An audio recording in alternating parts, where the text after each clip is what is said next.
Ladies, let me be blunt. There are certain things people will ask of you that seem small, harmless, or even flattering, but they're not. They're traps, and if you're not paying attention, those traps will cost you your peace, your boundaries, and sometimes even your future. Today, I'm going to break down the 5 requests you must never say yes to, because the moment you do, you give away your power, and I don't want you doing that. When it comes to protecting your time, most people underestimate just how valuable it truly is. Time is the one thing you can never get back, and yet it's the first thing we tend to give away when others ask for it. You might think saying yes to every request makes you kind, agreeable, or supportive, but in reality, it often leaves you exhausted, resentful, and unfulfilled. People who drain your time rarely consider how it impacts you. They're focused on what they want, what they need, and how you can serve them. If you're not careful, you'll find yourself constantly living according to other people's agendas instead of your own. Protecting your time isn't about being selfish, it's about recognizing that your time is your life. Every hour you give away is an hour of your life you'll never see again. There are people who come into your life with endless demands. Help them with their problems, run their errands, listen to them complain for hours. And because you want to be polite, you give in. But you need to realize that these small acts of giving in become patterns. Soon you're the person they always come to, because you've trained them to believe your time doesn't matter. Protecting your time requires discipline. It means saying no when something doesn't align with your priorities. It means recognizing when someone is simply taking from you without giving anything back. And it means valuing yourself enough to understand that you don't have to be available to everyone all the time. Think about how you feel when you spend a day with someone who inspires you, challenges you, or pushes you forward. You feel energized, motivated, alive. Now compare that with how you feel after spending a day with someone who only drains you. You feel tired, empty, frustrated. The difference is clear, yet so many people continue to give their time to those who don't deserve it. Protecting your time is about making conscious choices about who gets access to you. Not everyone deserves it. Your time should go to people who respect you, who bring value to your life, and who leave you better than they found you. When you start protecting your time, some people won't like it. They'll call you cold, distant, maybe even selfish. That's because they're no longer benefiting from your lack of boundaries. But here's the truth. If someone only values you for the time and energy you give them, and not for who you are, then they never truly valued you to begin with. You don't owe anyone unlimited access to your life. Protecting your time is a form of self-respect.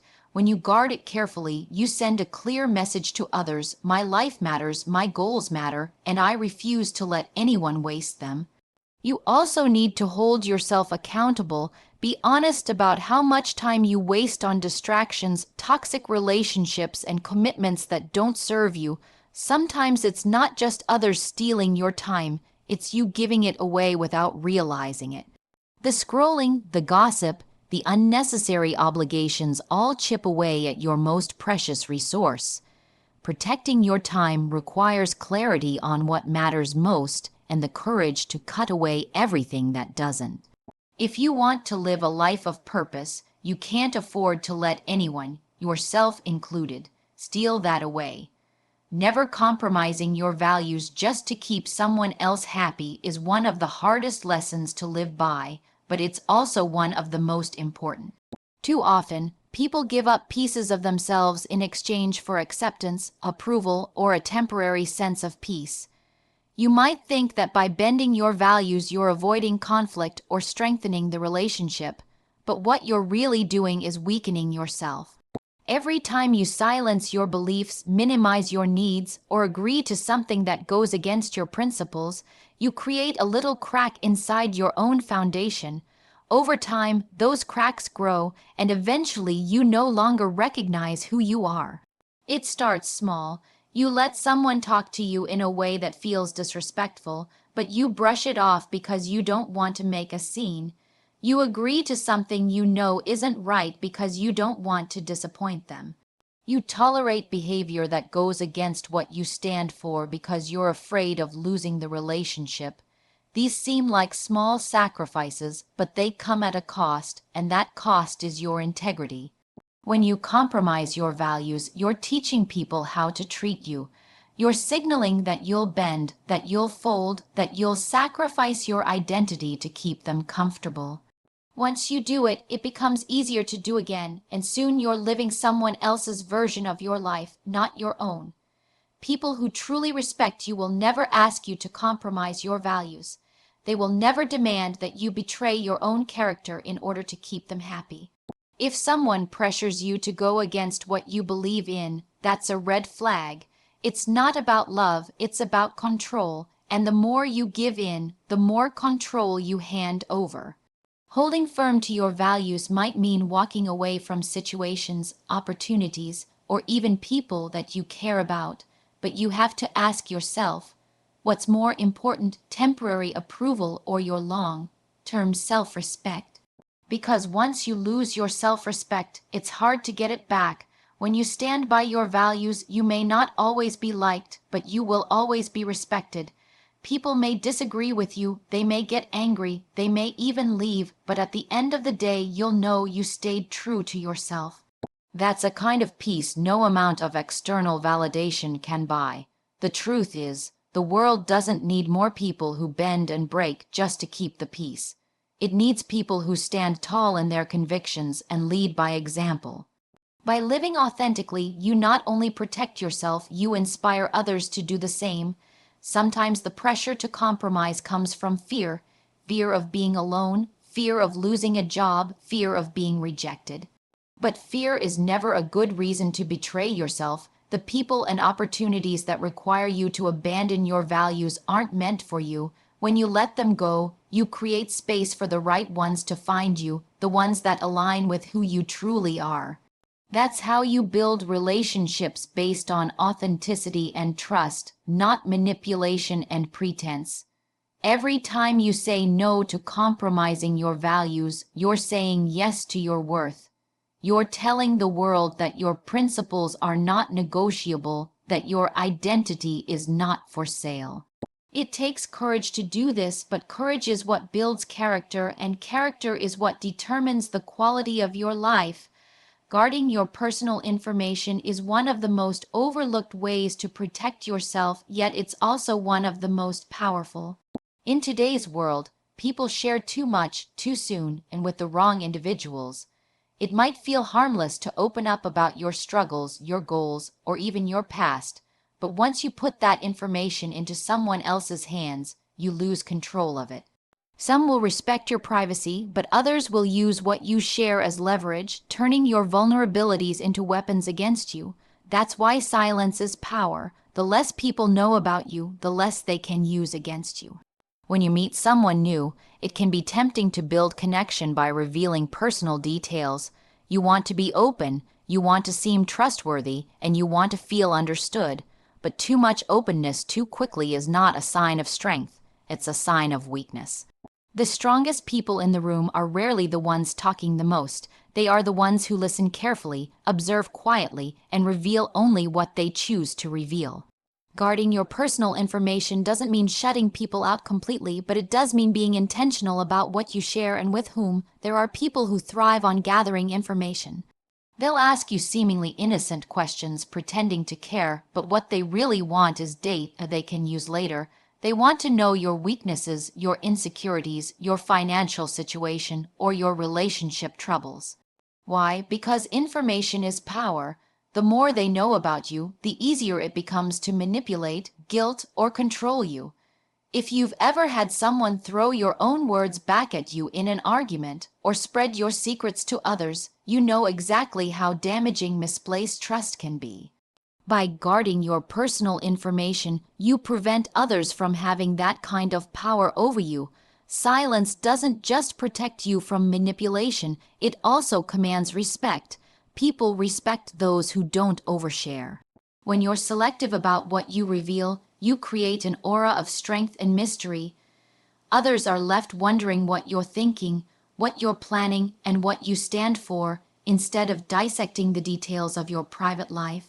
This kind of control over your narrative makes you more difficult to exploit and far more difficult to underestimate. In every interaction, the person with the least to lose and the most control over their words holds the upper hand. You have to remember that trust is something to be earned, not given away freely. Just because someone asks doesn't mean you need to answer. Just because someone listens doesn't mean they deserve to know. True trust is built over time through consistent behavior, loyalty, and respect. Until someone proves they can be trusted with your private thoughts, your information should remain yours alone.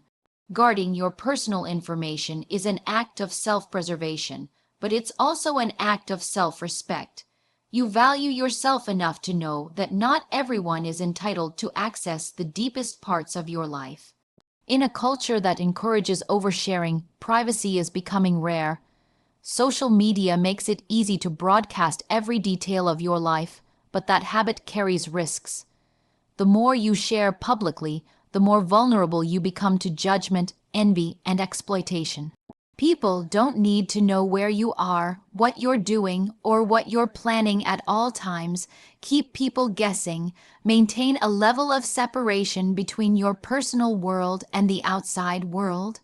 When you learn to hold back, to be measured with your words, you'll find that your relationships improve because they're based on respect rather than exposure. Guarding your personal information is about power, control, and protection. It's about knowing that your life is yours, not a storybook for others to flip through whenever they please. When you keep your private matters private, you create a shield around yourself that very few can penetrate. That shield doesn't make you cold or distant. It makes you strong. Don't allow anyone to control your money or resources, because the moment you give up financial control, you also give up freedom. Money is not just about paying bills or buying things, it's about choice. It's about the ability to walk away when something isn't right, to say no without fear, to build the kind of life you want on your own terms. When you allow someone else to dictate how you spend, save, or invest your money, you are essentially handing over the keys to your independence.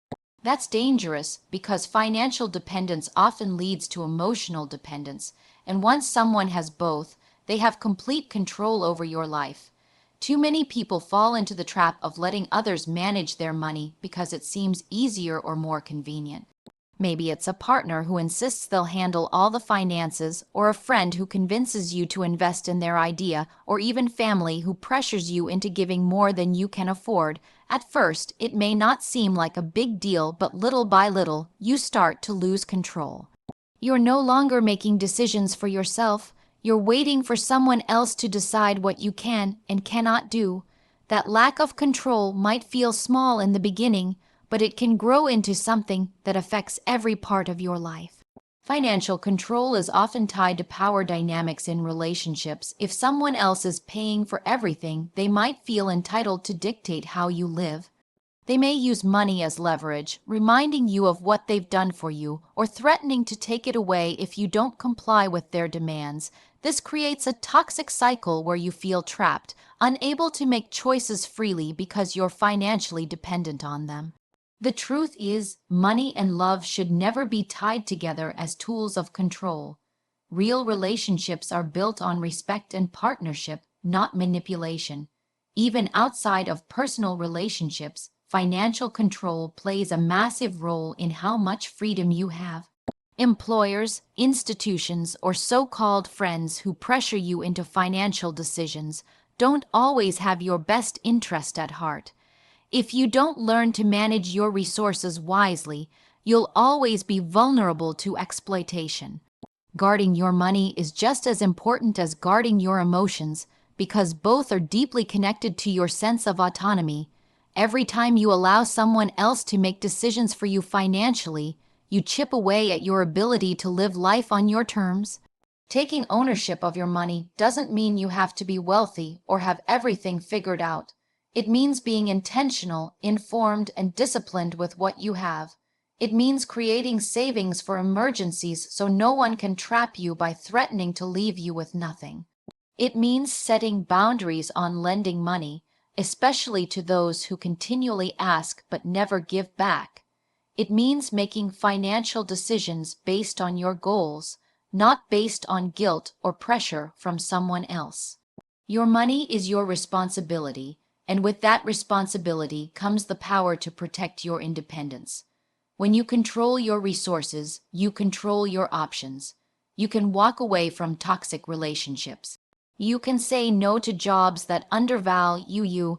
You can make decisions that align with your dreams instead of being forced into compromises you never wanted. Financial independence gives you the strength to demand respect because you're not afraid of losing someone's support. You know you can stand on your own, and that confidence changes the way you move through the world.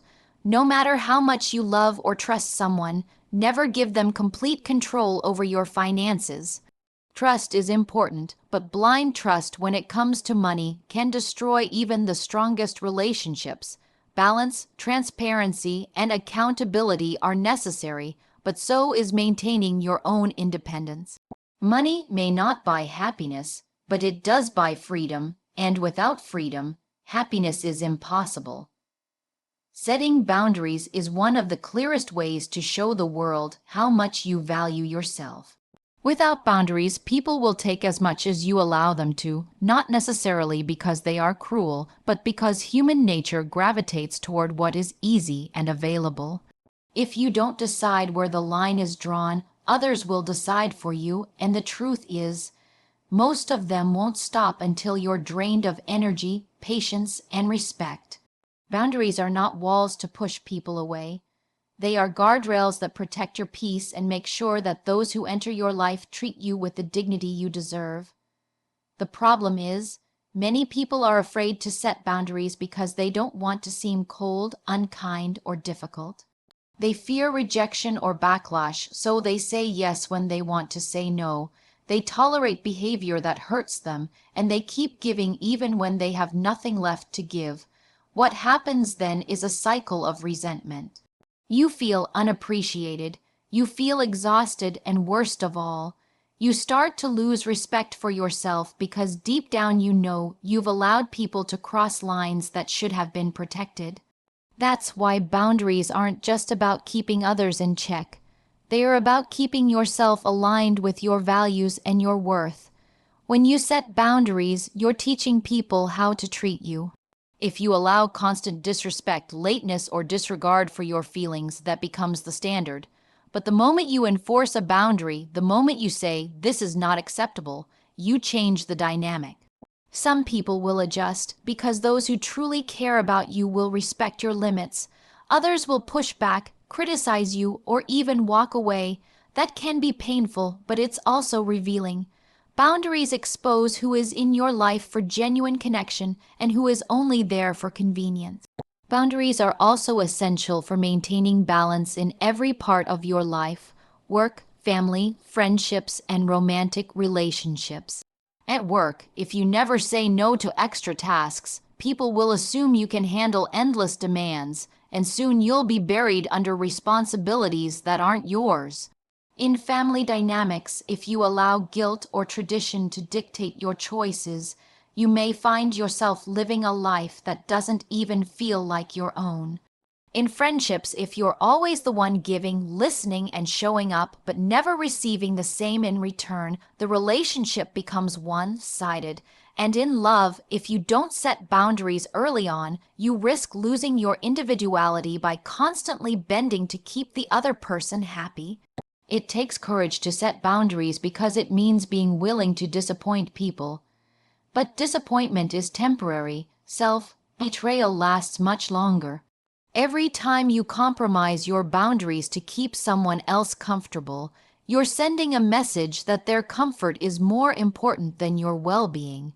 But when you enforce your boundaries, you're showing that you are worthy of respect, even if it makes others uncomfortable. Over time, this strengthens not only your relationships, but also your confidence, because you know you are standing in your truth. One of the biggest misconceptions is that setting boundaries will push people away. The reality is, healthy boundaries actually deepen connections. When people know where you stand, They feel safer around you because they can trust your honesty. They don't have to guess what you're thinking or wonder how far they can push you. Boundaries create clarity, and clarity is the foundation of trust. The people who genuinely love and respect you will not only honor your boundaries, they'll appreciate them because it makes the relationship more authentic. At the end of the day, setting boundaries is an act of self-respect. It is the recognition that your time, your energy, and your emotions are valuable, and not everyone deserves unlimited access to them. The people who belong in your life will adjust, and those who don't were never meant to stay. Boundaries don't repel love and respect. They attract them because they show that you have the strength to honor yourself first.